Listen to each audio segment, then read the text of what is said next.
Welcome to the Literary Titan podcast. In every episode, we dive into a book we've just read and share our thoughts, from best-selling authors to rising literary stars. We read it. Now let's talk about it.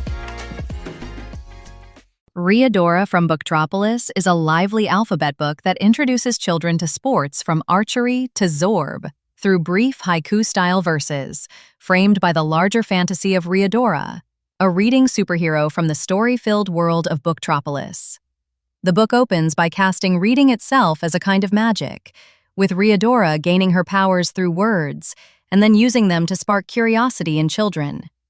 From there, it moves through the alphabet one sport at a time, pairing simple, rhythmic descriptions with bright illustrations and a cheerful sense of movement.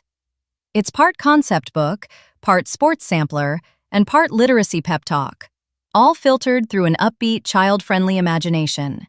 What I responded to most was the book's sincerity. It really wants children to feel that reading and play belong together, and that idea gives the whole thing a warm, encouraging pulse. I liked the way it doesn't stay with only the most familiar choices. Baseball, football, soccer, and tennis are here, of course, but the inclusion of orienteering, quad skating, cross-country skiing, and zorb gives the book a slightly wider horizon. It tells a child that the world is bigger than the handful of sports they already know, and that discovery can be playful rather than intimidating. I also found BookTropolis itself rather charming. It adds a storybook glow that keeps the book from feeling purely instructional. I admired the attempt to carry the whole alphabet in haiku form, because that constraint gives the book a distinct texture and a gentle musicality. Some of the lines land neatly, especially when they capture a sport in one swift image, like the football pass into the end zone, or the tactile sequence in volleyball of bump, set, and spike. The book makes language memorable, not merely functional, and for a young reader, that instinct has real value. The illustrations help carry that intention beautifully, keeping the pages animated, diverse, and inviting.